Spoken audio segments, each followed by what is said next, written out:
What's going on? Welcome to Tech with Sean, and on the desk behind me here I've got possibly one of the best holiday PC gaming deals of all season that I've seen so far. This is a MSI Codex R gaming desktop, and it has a i5 13400F and RTX 4060, and Walmart was selling this thing for only $699, which is pretty bonkers as far as the PC desktop prices we've been seeing this year. So let's get this thing unboxed. I might drop an extra 1TB SSD in there just for some extra storage, and then we're going to run this through some games and see how it performs at this price point. It's kind of a crazy deal, so as long as it's got performance in line with the specs, this is going to be a pretty hard one to beat, I think. Alright, I've got this thing all set up. Let's see what it does on the first boot and try to get into the BIOS and mess with some settings.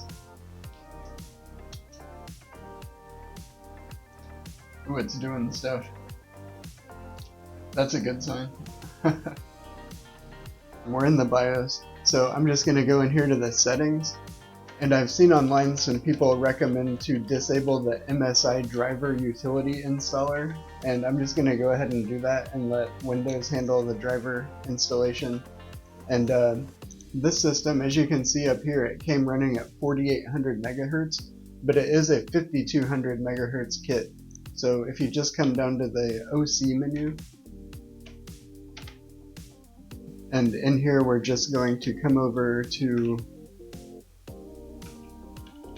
XMP, enable it, and that's going to set us at 5200 megahertz. And that's the only changes I'm making here on the BIOS. Go ahead and save and exit. Now we should be running full speed on the DDR5. Okay, let's start out our gameplay and benchmarks with Time Spy, and running it right out of the box on the default settings, we got 10,593, which is a pretty good score.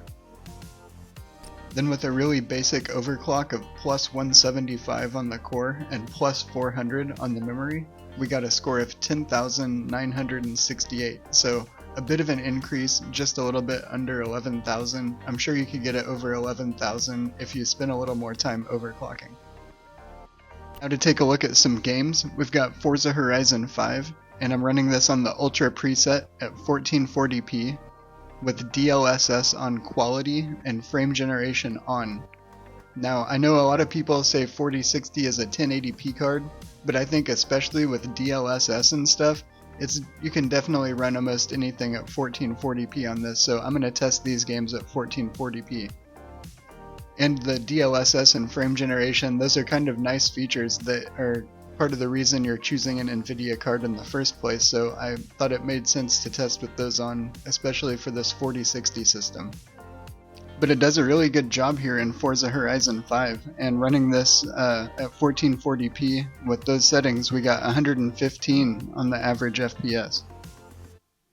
Next up, we have Cyberpunk 2077, and again we're running this at 1440p. And we have this on the Ultra preset without ray tracing right now, and we have DLSS on quality and frame generation on. This game looks great even without ray tracing. They did a really good job with the art direction and the baked lighting, and this is definitely going to be playable. We're staying above 60 all the time, mostly in the 70s. And our final result here, we got an average of 75 frames per second on Ultra with ray tracing off and DLSS on quality and frame generation on. Now this card isn't a 4090 or anything, but you might want to experiment with some ray tracing on it. So now we're going to run it on ray tracing low with the DLSS on auto and the frame generation on.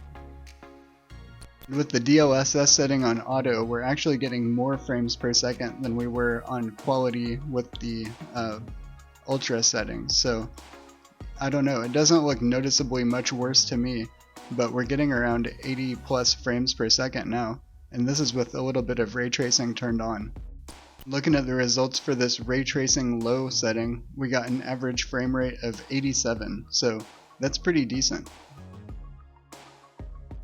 Next up, we've got Modern Warfare 3 Warzone, I guess you would call it. When you do a screen grab, it still names the file Modern Warfare 2. But we're running this at 1440p. We have the Ultra graphic preset turned on, and then we have DLSS on quality and frame generation turned on.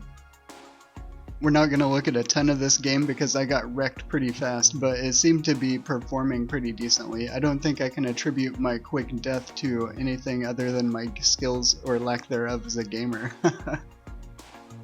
But at least in this part of the map we were getting over 100 frames most of the time, and I think that's enough where you're going to stand a fighting chance as long as you don't suck at Call of Duty like I do. It looks pretty good too. We do have the frame generation turned on, but I didn't notice any extra lag or anything like that. It felt pretty smooth and snappy to me. So this will definitely play the new Warzone at 1440p, and if you wanted more frames you could always play at 1080p.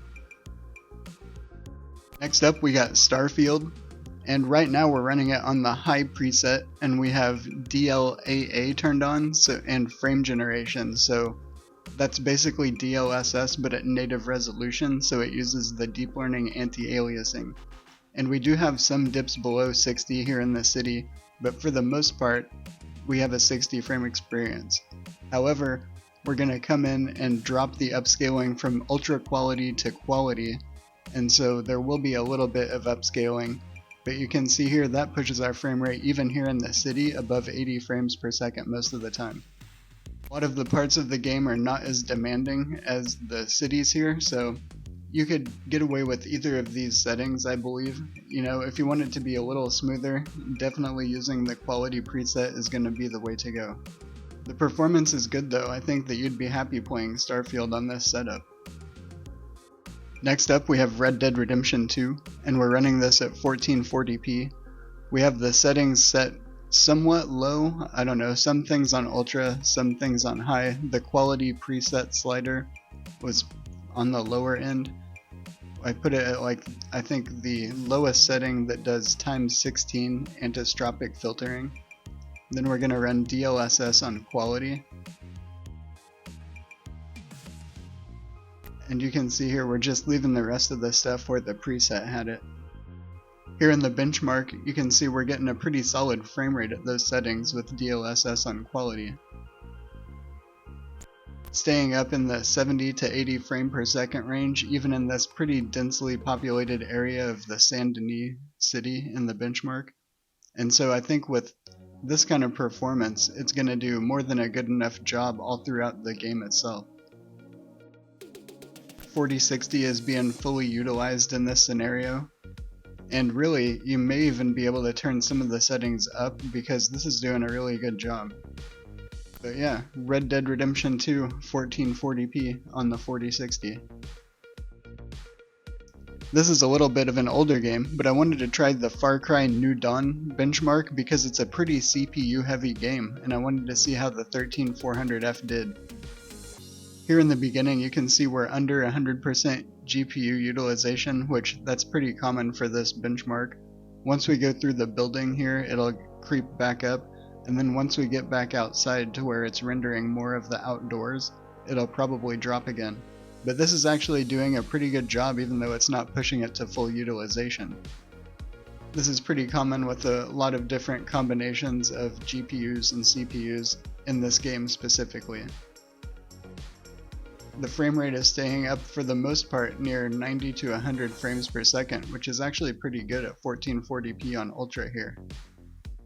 Coming into the end of the benchmark, we're going to see that we have an average of 98 frames per second, so that's really good. And this isn't the newest game, but you definitely have a good time playing it on here.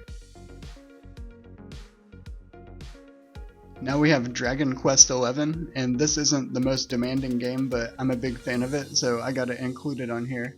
And we're running this at 1440p on the maximum settings, and we're getting a really good frame rate. It's pushing over 120 frames all the time.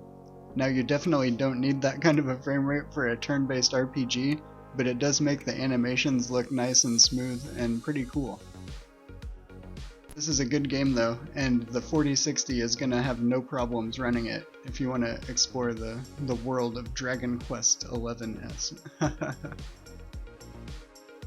And finally we've got a bit of an MMO benchmark. This is the Final Fantasy XIV Endwalker benchmark, and we're running this on the maximum settings at 2560 by 1400. And of course a system like this is going to run an older MMO no problem. I just wanted to see what kind of a result we would get. And our system was able to render a whole bunch of frames here in Eorzea, and we came in with a total of 15,760 on the benchmark, which is extremely high. Overall, I'm pretty impressed with the performance on this thing, especially for the price. Now that was kind of a Cyber Monday or Cyber Tuesday deal or something at Walmart, but I have seen it pop back into stock for a little bit since then, so keep your eye out if you're looking for something like this. If not, maybe you're going to get a similar 4060 system or build one yourself, and this gives you a kind of general idea of the performance you could expect. The peripherals that came with it aren't anything special, but they are usable. I mean, it's not the worst keyboard and mouse that I've ever used, but it is probably something you'll want to upgrade at some point. There's also a second M2 slot, so it's pretty easy to add more storage. There's no M2 screw inside the box, but it's actually inside the screw on the motherboard already, at least it was in my system, and I was easily able to add another drive. The case itself is nice for the price point though. It has some pretty decent I/O on the front. The RGB button works for synchronizing the system fans and the CPU fan. It's actually very quiet. It's one of the more quiet gaming pre-builds that I've ever seen. And it uses all standard parts, so you'll be able to upgrade or replace stuff down the line if you want to. So if you're looking for a budget PC this holiday season and you happen to see this one in stock at Walmart for $6.99, I definitely say go ahead and grab it. It's one of the better deals that I've seen lately. Thank you for watching along. I hope this was helpful or at least entertaining. Make sure to like and subscribe, and I'll catch you in the next video.